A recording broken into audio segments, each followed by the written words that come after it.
Why is it that you can rent for more money than you can pay for a mortgage? I'm Brandon from Vegas, and today on Won't You Be My Neighbor, we're going to talk about it. I'm here with my lender, Bill Gaylord. What's going on, Bill? Bill has been helping people qualify for mortgages for how long, Bill? 31 years, coming up on 32. 31 years. So he knows what he's talking about. This man has seen tens of thousands of qualifications and approvals, and we know why you guys can't afford. So, Bill, one of the big things that we hear all the time is, well, I can rent for $3,000, but the max mortgage I can get is $2,000. Oh, that's so stupid. Why would I ever rent? Bill, can you explain to these people why it is that they can rent for $1,000 more than they can pay for a mortgage? Because the landlord, if the landlord can get it, they're going to get it from you. From a mortgage payment standpoint, qualifications, they don't qualify for that amount. Yep. You guys, Bill is a nice guy. He's good cop. I'm not good cop. Your landlord doesn't give a shit about you. Your landlord is trying to take as much money from you so that you can't ever leave his property. All right? I'm a realtor who works with both investors and retail buyers, okay? Which means I'm the guy who helps your landlord find the property to rent to you. I'm also the guy that tries to help you leave your landlord, okay? And me and my landlords have a strategy. We price your rental high enough that you can't ever save money. Not enough to buy a house, right? That's our perfect area. So we want to charge you enough money that you can afford the rental, but not enough money that you can ever leave the rental. It's a perfect trap, right? It is a trap. And they get into it month after month. They keep making the payment. And then they go, gosh, I feel like I'm spending too much on the rent, but they're not saving any money to put down as a down payment. It is a trap. It's a circle. Yeah. And people tell me all the time, Brandon, you have no morals. I get online every day for an hour a day and teach people how to leave their landlords. But they love renting so badly that I have to teach people how to be better landlords, right? If 80% of Americans are going to want to rent, choose to rent, then the best thing that I can do for those people is teach them how to have better landlords. If you're going to rent, you need a landlord. I might as well teach your landlords how to do it, right? If you love renting so much, the nicest thing that I can do for you is help raise better landlords, right? And the landlord is an investor, right? So what does an investor do? They try and maximize the return on their investment. So they buy a house and they want to earn as much income on that house, which is an investment, and that's why they're going to charge you what they can. 100%. They're going to push it every single time. Yeah. Let me show you guys something. When my landlord is trying to find a new renter, right? We do a background check, we do a credit check, and we want the first and last month's deposit. We don't check your finances. We don't care how you got that money. We don't care if that money is sustainable. We don't care if you're able to pay your $2,500 rent for the next 12 months. You signed a lease. We're getting that money one way or the other. We don't care if it sets you back financially. We don't care if it makes you house poor. My landlord doesn't care. If you chose to sign that contract for $2,500 a month, you've told us that's what you can afford, right? There's no financial check there. When you go to buy a house, Bill, can you please run them through what you're doing when you're checking to see what they qualify for a home? So we look at kind of the same thing, except that the landlord doesn't look at the income primarily. Yep. And they may ask about your job. Do you have a job?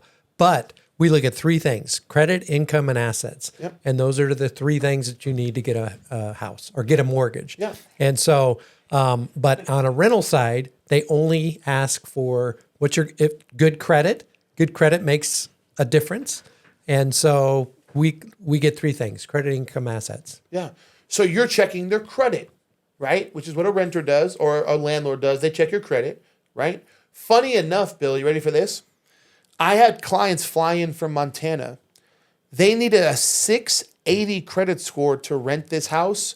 We ended up buying it with a 640 credit score. Mm-hmm. You need a higher credit score to rent these houses than you do to buy these houses. That's how ass backwards the world's become. Yeah, because the investor wants to know that their investment is secure. Yep. So they're going to go with a higher FICO score. It'll be very rare to get a rental at a very low FICO score. Yep. Or you're going to pay a lot more in deposit to get that house. Yep. The next thing you're doing is you're checking their assets, right? Assets, fancy word for money. Fancy word for money.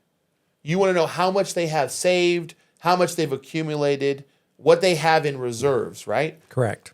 Ultimately, what you're trying to do is protect the buyer from themselves, right? Correct. We got into a housing attack in 2008 because no one was protecting buyers from themselves. I call it the Disneyland theory. Are you ready for this? Yes. I know you like my analogies, Bill. They're very good. No one forces you to go to Disneyland and pay $200 a ticket. No one forces you to buy a $14 corn dog or a $20 pizza, or no one forces you to buy $50 hats, $40 toys, $8 waters. No one forces you to spend all this money at Disneyland. Yeah. But Disneyland knows once they have you there, you're going to spend that money. You have no self-control. Disneyland's not there to protect you. Disneyland's there to milk you for all of your lack of discipline. That's what Disneyland exists for. When you see a Disney adult, you see someone who, right, they're taking advantage of your lack of discipline, your lack of adulthood and financial growth. Rental properties are the same thing as Disneyland. Oh, we're not here to check if you can afford this $2,500 house, but don't you want it? Doesn't it look so nice? Isn't this neighborhood so nice? Look at the floors; they're brand new. Even though you don't own it, doesn't it look good? And don't you wish you lived here? Doesn't it make you feel richer than you are to rent this place? Don't you convince yourself that you live here even though you really just rent it? Yeah, come spend that money. Yes, and keep spending it. The reason rental properties are okay with you spending $2,500, whereas a mortgage lender such as Bill will cap you at $2,000, is because Bill's job is to protect you. It's crazy. The housing attack on America was less than 20 years ago, but this new wave of millennial buyers has already forgotten how we got into a housing attack in the first place. So, Bill, can you educate these millennials and Gen Z on why it's so important to have lenders protect buyers from themselves? Yeah, you just don't want to be financially insecure. Basically, we're trying to help you with your budget and make sure that you qualify based on what the guidelines say. Historically, Fannie Mae and Freddie Mac used to say that you could spend 28% of your income on house debt and 38% on all debt, which includes the house, cars, credit cards, student loans, all that. Yeah. Now it's been pushed up. Yeah. I mean, I do ratios now up to about 49.5%. Which is crazy. Which is a lot. For somebody that has good credit, we'll go up to about 49.5%. Yeah. And to me, honestly, that can be too high. Sometimes people can accept it and they have a lifestyle that they can manage that. Some have other income that we cannot use. So they know that they have more income, or they have a renter that may be renting a room that will provide them additional. But generally, it's trying to help them protect from themselves that they will be able to make that payment on time and afford it. Yeah. We've created a world where people are so normalized to going check to check that they don't realize that they're overspending on rent, right? Because at the end of the month, they have enough money to pay for their gas. They have enough money to eat out every night, grab a couple beers with the boys, buy a few disposable income things, pay their rent, and then they wait for the next check so they can do it all over again. We've normalized not having any assets, any savings. So when you tell people, hey, you're spending too much on rent. No, I'm not. It's $1,000 cheaper than my mortgage. Yeah, and you're still overpaying by about $500, right? Like, yeah, you can't afford a $3,000 mortgage, but you also can't afford $2,200 in rent. You're probably closer to the $1,600 to $1,700 range. How do I know? You don't have any savings. Correct. If you were spending $500 less on rent, that's $500 you could go on savings, right? That's $6,000 a year. $6,000 a year. What did I tell you guys at the beginning of the episode? My landlords and I design your rent to ensure you don't have savings. As long as we know you're not saving money, we know you're never leaving our rental property. That's why we bump your rental up $50, $60, $70 a year. It's just in case you got a raise at work, we want that money too. And what's crazy is no matter how high we bump these rents, people renew. I'm shocked. One of my landlords raised the rent by $150, and I'm like, brother, they're going to back out of the lease. Nope, they signed a 2-year lease. Couldn't wait to do it. They loved the property, raved about it. I said, oh my, if you raise somebody's mortgage $150, that's like a $20,000 better house. Well, and they're also passing along the extra costs. Oh, yeah. With real estate taxes that go up. Oh, yeah. Hazard insurance that goes up. So they are passing it along to you. It's crazy. It's crazy how many people I talk to, right? Because we teach the real estate class every day. People DM me probably, I'd say 30, 40 times a week. People DM me, right? And they're always angry. They're always so angry at me. Brandon, well, at least I don't have to pay taxes. At least I don't have to pay the HOA. Oh, they're paying taxes. The reason you guys don't think that you're paying the taxes in HOA, are you ready for this? We never give you an itemized bill of your rent. Notice how your rent doesn't, when you go to a restaurant, you have an itemized bill of what you spent it on. You ordered the meatballs, you ordered the steak, you ordered the pasta. Here's what your itemized bill is. That way, if something's incorrect, you can go, oh, that's incorrect. You're charging me too much. When you pay your rent, there ain't no itemized bill. You pay $2,200, direct deposit from your account. There's no itemized receipt of what you're paying for. Because if they did get an itemized receipt, they would see that the mortgage on their $2,200 rental was $1,200. Then they paid $60 for HOA. Then they paid $60 for a home warranty. Then they paid for taxes. Then they paid for insurance. And then the rest of it went right into that landlord's pocket. Yep. If rent bills were itemized, we would have millions of less renters. Sorry, fewer. We'd have millions of, no, it's less. We'd have millions of less renters, right? But because they never get an itemized bill, they think they're ripping people off. And it is hard because, like you say, you spend what you think you can spend. Yes. And you kind of max out on a monthly basis. Yes. And then you can't, it's hard to get out of that circle loop. So you almost have to like reduce what you're spending to save to get into a house. 100%. So Bill, let's give the people a good example. Okay. Right? I know you have it on the board right behind you, right? You have Bob the buyer. Bob the buyer makes $4,000. Walk us through Bob the buyer's income, what he could possibly get pre-approved for to buy a house, and then I will tell you what my landlord would pre-approve Bob for rent. Okay, so in this scenario, I had Bob the buyer at $4,000. This is actually a pretty similar scenario to what I had just the other day. Okay. Bob and Beth, $4,000 each. They made decent income, almost $100,000. Debt to income ratio, generally we could go to 45%, right? If they have decent credit. A lot of times they have cars, right? So one had a car of $550, and I had another one that had a car payment of $750. Okay, so those two cars, they got to have a car. But let's knock this down to $400. Okay. Okay, so $400 and $550. That's not unusual. This here, I'm going to take out, take that out, take that out. But let's just say generally they have a $5,000 credit card, right? Minimum payment on that, probably roughly $100.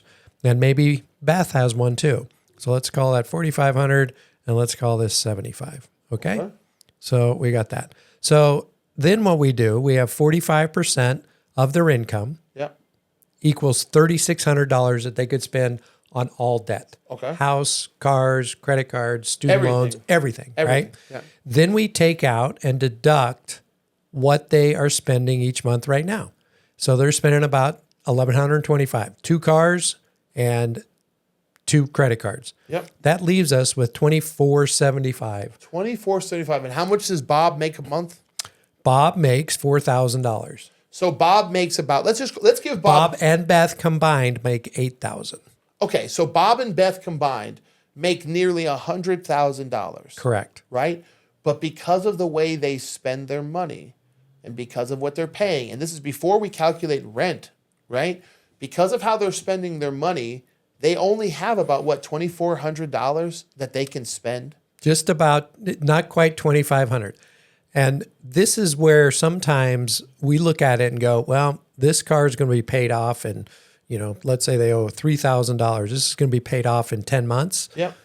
We delete that because we don't have to count it. So it increases their ability to do it. But if that is not paid off, then that's, it's about $2,500 a month. If Bob and his wife showed up to my landlord's rental, we would let them rent for $3,500 a month. Oh, you both make $4,000 a month? Yeah. Please, here's a $3,500 rental. Take it. You just showed me that their max monthly debt is $3,600. $3,500 of that would go to their rent. Yeah. That's before. You know what? I made a list because every time we sit here and talk about this stuff, I forget about the list, right? We're going to do an entire episode on this, but people tend to forget about their bills. So I'm just going to run through a quick thing. Okay. So we would let Bob and his wife spend $3,500 in rent, okay? That's before eating out and groceries. Yep. That's before Starbucks. That's before their cell phone bill, their car payment, their car insurance, Netflix, Hulu, Disney, and whatever other television services and apps they pay. Their dogs, because everybody wants to have a dog, even though you're renting. Their entertainment budget, because you still got to go out, show the girl a good time, have a good time, travel, do vacations, do a little staycation. If they have student loans, if she gets her lashes done, if she gets her hair done, if they do any shopping at Target, if they buy anything on Amazon, the gas for the car, their nails, if she buys any clothes off Temu, Shein, whatever, how much she's paying for makeup, how much they're paying for prescription pills. It's like there's nothing left. They're going to pay nothing rent. left. They're going to pay rent before they pay any of these things. Yeah. But no. They're not going to stop paying these things. No. They're not going to stop paying these things. What's going to end up happening is this credit card's going to go to $10,000. Yep. And this one will go to $9,000. Yep. And then, and everything else goes up. They start living, and then this goes up to $200, and this one goes to $150. So it's like now they can't do anything. But it doesn't matter. They're trapped in the lease. They're trapped in the lease. They're trapped in the lease. It doesn't matter what changes on that page. It doesn't matter what they do. They're trapped in the lease. They have to pay that. And they're not going to cut back on these things. These are part of their routine, part of their habits, right? Which is why first thing we teach people is how to break bad habits. But this is why when we tell you guys you're spending more on your rent than you realize, your landlord is doing more to keep you trapped in credit card debt than you ever realize. You think it's the credit card companies. No, it's your landlord. It's your landlord. Your landlord knows you have these bad habits. He knows that's why you've been renting for 5 to 10 years. He knows you're financially irresponsible. He knows that. That's why he can't wait to rent you a $2,500 house. That's why he can't wait to give you a $2,000 luxury apartment. He knows you're not going to stop the lashes, hair, Target, Amazon, gas, student loans, entertainment, television, car. He knows you're not going to stop paying those things. He knows it. And he knows you're going to keep using your credit cards, putting yourself further into debt. The further you go into debt, the lower you have a chance to buy a house. Bill, tell him, debt to income, huge part of this whole home buying process, right? Huge part of the. So if you're raising your credit card debt, messing up your credit, you're putting yourself further away from ever owning a home. The further you put yourself from owning a home, the more you have to rent. Congratulations. Me and my landlord have now trapped you in our rental for the rest of your life. I just gave you guys the step-by-step scheme of how landlords trap you forever in their rentals. So how do they get out of it? I wasn't done hurting their feelings, but I wasn't done. But no, we can get to the good stuff. We can get to the good stuff.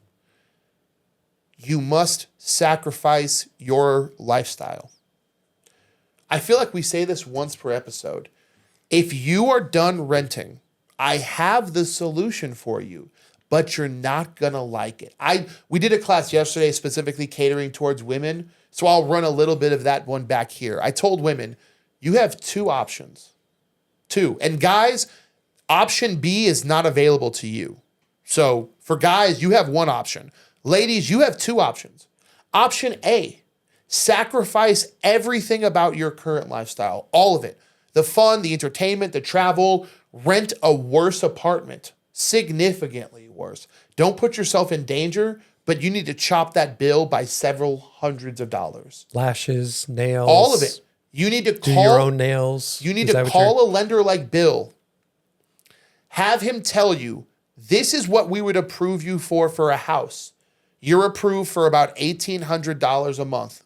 Okay, that's what your apartment needs to cost. In fact, you probably want to be a little bit cheaper than that. Some of you aren't going to like that, but that's the truth, okay? Or there's option B. Find a rich dude like Bill. Guys, there's no option B for you, okay? You don't have option B. There's some rich women out there. Find a rich guy like Bill.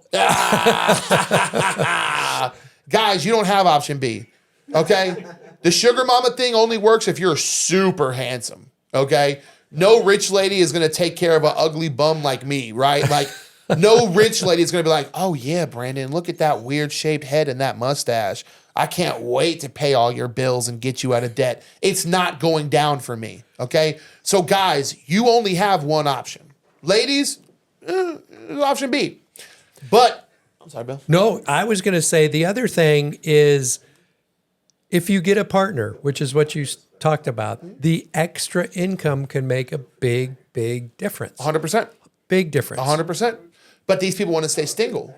They don't want to be in relationships. They want to stay single into their 30s. Why do they want to stay single? So they can focus on their career that doesn't pay them enough to buy a house. Or they Bill. could find a good friend that they like and buy together. That happens too sometimes. Bill, these people don't trust each other. I know. They don't trust each other. Well, they don't. You're right. Bill, these people are staying single into their 30s to focus on their career. Their careers that don't pay them enough money to buy a house that they could have gotten if they just found a partner in their 20s. They don't see the trap, Bill. No matter how many of these classes we do, no matter how much good advice we give them, they don't see the trap. So the best that you and I can do for them, the single best thing we can do for them is tell them, your single ass needs to sacrifice everything in your life. Cut your apartment back to as cheap as possible without putting yourself in danger. Cut your cell phone plan. Lower any possible. You can't change your car payment. You can't change your car insurance. Stop buying Starbucks. Stop eating out. Your dog doesn't need that many treats and toys. Cut your entertainment budget back to zero, right? Cut out the lashes. The cut and colors, you can cut those back. Target, you can cut that back. Amazon, you can cut that back. Gas, can't really cut that back. You need to drive to work, right? Nails, cut that back. New clothes, cut that back. Makeup, you may not need as much as you thought you did, right? There's places that they can sacrifice because their current lifestyle is that of a renter. Who holds them accountable? Now it's a bigger problem because they're single. Because that's the biggest problem is you talk about habits, you talk about you have to create new habits, better habits, and all that. What would be a good way to create a better habit? How do you find, what do you think? If they had the discipline to hold themselves accountable, they wouldn't be in the position that they are. That's the circle of doom that we're living in. It's funny because you're in a generation where people often got married in a pretty normal rate. You were probably the last generation where people got married and partnered up in the normal way, where they said, hey, I'm going to start my life here. That way, by the time I'm 30, 31, 32, I'm not trying to figure this stuff out. Right. I'm already going to at least have the relationship part figured out. Mm-hmm. Now I can focus on my career. These people are in their 30s and 40s still trying to figure out the basics of relationships, which means they have no one to keep them accountable. If I woke up every day and decided to eat Cheetos on my couch and not go to work, my wife would say something. Hey, we have bills to pay. The account isn't growing the way it should. Like, I have people to hold me accountable. A lot of these people don't. They're single as shit. Their friends aren't going to hold them accountable. Their friends are the same degenerates that they are. So who's going to hold them accountable? That's the question. They have to hold themselves accountable. Right. Right? That's why you guys should continue watching our show, because I'm going to continue to shit talk you. And from the screen, you're going to hold them accountable. I will. Right? You're going to help will. them hold them accountable. How much money did you save? Yeah. How much money did you spend? Did you spend more than you made? Yeah. You know, and Someone on our TikTok live said there's nothing wrong with being single other than being broke. Yeah, no, nothing wrong with being single. The average married couple produces over $200,000 of income in America. The average single woman makes $56,000 a year. Yeah, there's nothing wrong with being single except for being broke. Sorry. You guys watch too much TikTok. You watch too much Instagram. You see 21-year-old kids in Miami. You see these girl bosses, and you think that that's the standard. It is not. There's nothing wrong with being single except for not owning homes. There's nothing wrong with being single other than being broke. There's nothing wrong with being single other than dying a renter. Other than those things, yeah, you're right. There's nothing wrong with it. Good luck to you. I hope you're happy. You know? If there's nothing wrong with being single, don't cry so much on the internet all the time. Uh-oh. Now we're going to get in trouble. Can I call into the show today? Yeah, jump on the YouTube live and ask us any questions you guys have. The YouTube channel's up and running. We await your guys' questions. We love answering them live. Bill. yes, We got a new segment to debut. Are you ready for this? I'm ready. What are we doing? It's called Real Estate Myth Busters. Okay. We are going to bust the myth that renting is cheaper than buying a home. Okay. Let's do it. Are you ready? I'm ready. Are you ready, Bill? Okay. Da-da-da-da-da-da. So, to save everybody time, and you know, can we put a link for this? Like if I send you guys a document, can we put that document in the YouTube description? Yes. Okay, guys, in the YouTube description, I'm going to put the document where I do the math for you guys and show you step by step why buying a home is better money and actually makes more money and saves more money than renting. So if you're listening to the podcast or you're rewatching this on YouTube, head to the description, click on that link, and we'll show you guys the math personally. So here we go, Bill. Okay. I'm excited to see this. Would you like to know what the average 3-bedroom, 2-bathroom house in Las Vegas rents for? 3-bedroom. Too bad. I'm going to say 2,800, 3,000. 3-bedroom, 2-bath house in Las Vegas currently rents for between $2,100 and $2,300. Oh. Now, there's some places like Summerlin that throw it off. There's some places like the East Side that throw it off. Yeah. So when we take an average or a median, it brings us to about $2,100 to $2,300. So let's just go $2,200 to cut it down the middle. $2,200 for rent. Okay. Okay. The average 3-bedroom, 2-bath house in Las Vegas currently goes for about $400,000. Okay. Okay. Makes sense. So $2,200 to rent, $400,000 to buy. Now, to save all of you guys the time, I've already done the math on what it would cost for your mortgage at the current rate, right? Now, the way we do this is we go to simplemortgagecalculator.org. Bill could do it fancier, but Bill needs to put a bunch of your information in there. We're going to do it the real easy way. The current FHA interest rate is what, Bill? Around 6.25.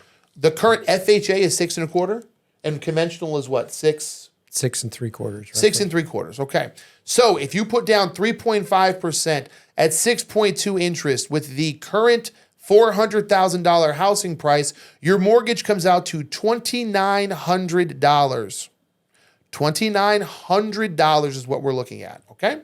So your mortgage is $2,900. So what we're looking at is a $2,200 for rent, $2,900 for a mortgage.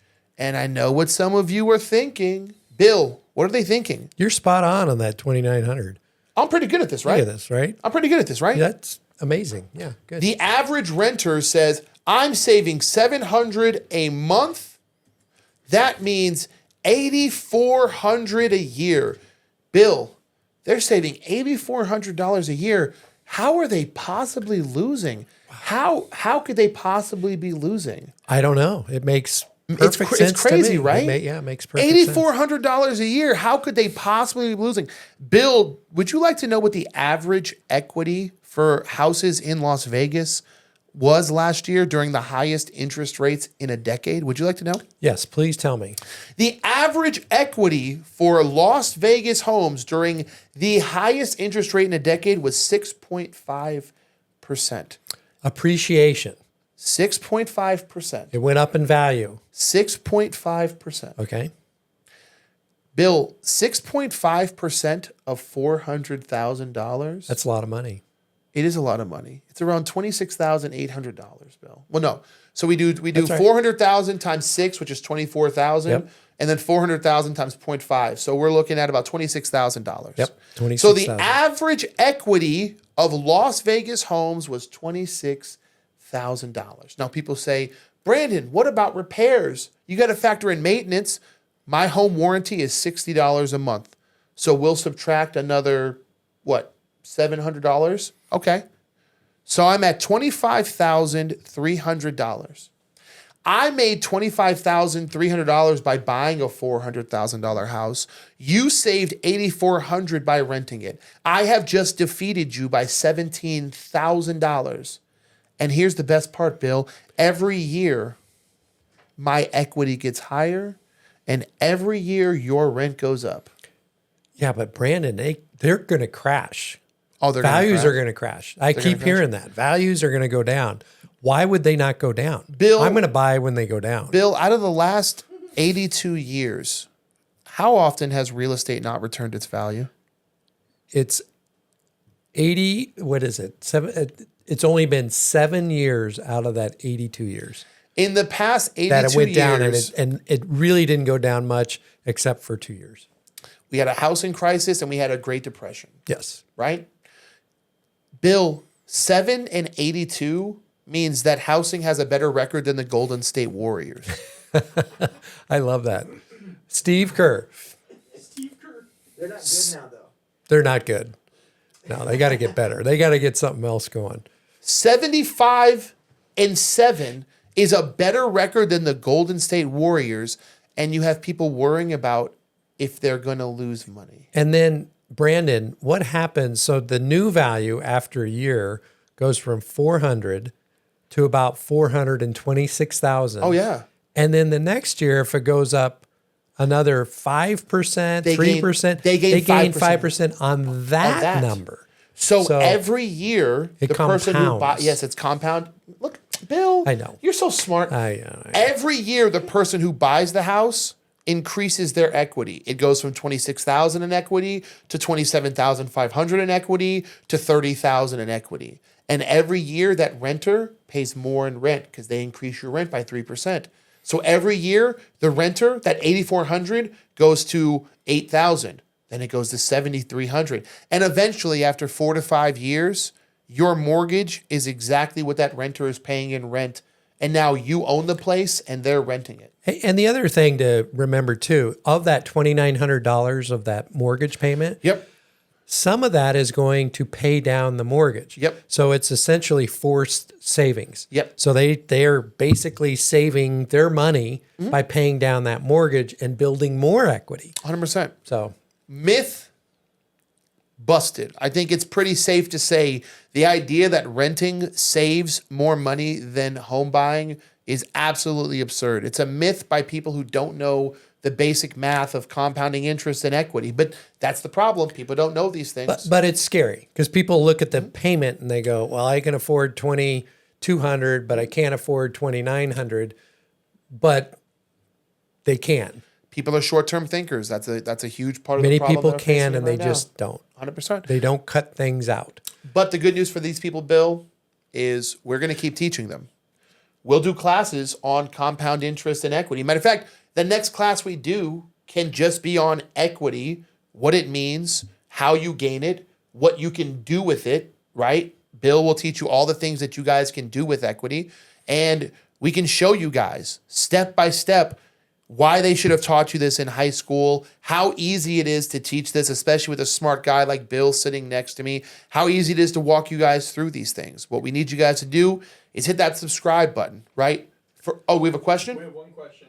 So Jacob asks, 3 years in union, about 6 months ago I had a 5-month gap. Would I still get approved? About how long was... He said the gap was for about 5 months, but he has overall 3 years in the union. Has he been back to work for 5 months? It sounds like it because it's 6 months ago I had a 5-month gap. Okay, So like he just should came be back. fine. Yep. Okay. He went right back to the same profession. Okay. Guys, the reason we need you in the same profession is because it gives us an estimate of what you're expected to make. Lenders have to protect you from yourself. So by showing a consistent income going back to the same job, it's easy for a lender to go, look, you made $50 an hour before, you took a 5-month break, you're back to making $50 an hour. Great. We know what to expect from you. So covering that gap, it's typically whatever the gap period was, we'd like to see them at work for the same amount of time. Yep. So if it's a 5-month gap, working for 5 months. Yep. If it's a 3-month gap, back working for 3 months. Did we get any other good questions? Nope. Just people saying that somebody said I have a 34-year-old beautiful daughter who needs a husband. Hey, can I ask you a personal question? Yeah. So homeowner for you, Yeah. have you made any changes to your lifestyle? Oh, yeah. If you guys go to my social media pages, I don't eat out as often as I used to. In fact, people keep complaining that I don't show food anymore, but it's like, yo, I got a mortgage to pay, bro. I can't be out here spending $400 on herbs and rye every week to show you guys funny ass videos. Like, I have to for real take this stuff seriously. You know what I mean? It's just changed. You have to make sacrifices. You just make sacrifices. Now, I make good money. I'm not going to lie. I have multiple streams of income, but I still have to cut my lifestyle out. I want to take trips. I like seeing new countries. I like doing things. And if I'm going to do all that and pay a mortgage and build a new business and start a new website and give money to charity, I have to find money somewhere. You have to cut it out, right? Guys, for us to continue teaching you, we don't need you to pay anything. Me and Bill are successful in our own careers. We don't need your patronage. We don't need anything like that. But we do need you guys to subscribe, because if we're going to teach you, it's not something like one lesson isn't going to change your life, right? We need you guys to watch on a weekly basis so we can first teach you about equity, how to use your equity, how to profit from your equity, right? It's a step-by-step process. This is a legitimate classroom that we're putting on for you guys here. So if you are not subscribed, hit that subscription button. It's right below, right? If you have a comment, if you have a question, leave it for us. We try to answer all questions and comments in our off time. We'll keep posting interesting little shorts for you guys, but the best way for us to educate you guys is for you guys to join into the podcast, listen through it, ask us your questions, rewatch old episodes so we can help you guys learn on anything, all right? 1 second. We had someone that wanted to call in. What was that? Oh, Vegas Tupac? Yeah, he couldn't call in today. Okay. He couldn't call in today. So, Bill, let them know where they want to reach you if they want to ask you questions directly on lending, financing, HELOCs, refinance. Best place to go that has all my contact information, BillGaylord.com, or you can call me directly if you can see behind his big head, 858-776-6830. And happy to jump on, get a game plan together, understand where you are right now and what you need to do to get into the home that you want to get into. And it's free. Doesn't cost anything, Brandon. I'm zero. happy to walk through it with you so you know where you are right now to get a game plan together. 100%. Best piece of advice I can give you if you're currently renting and you want to know that you're renting beyond your means, call Bill. He'll tell you what he would pre-approve you for right now. If that number is lower than what you're currently renting for, you need to change your rental immediately because you're renting beyond your means. Bill will do that for you guys for absolutely free, zip, zilch, zero. I advise you all take advantage of that, okay? Head to BillGaylord.com. I'm Brandon from Vegas. You can reach me quite literally anywhere on the internet. As the kids say, Google me.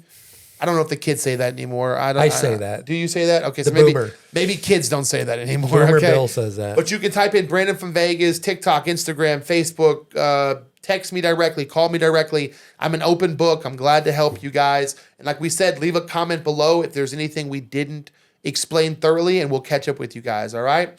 Thank you guys for your time, and as always, come and be my neighbor. Peace.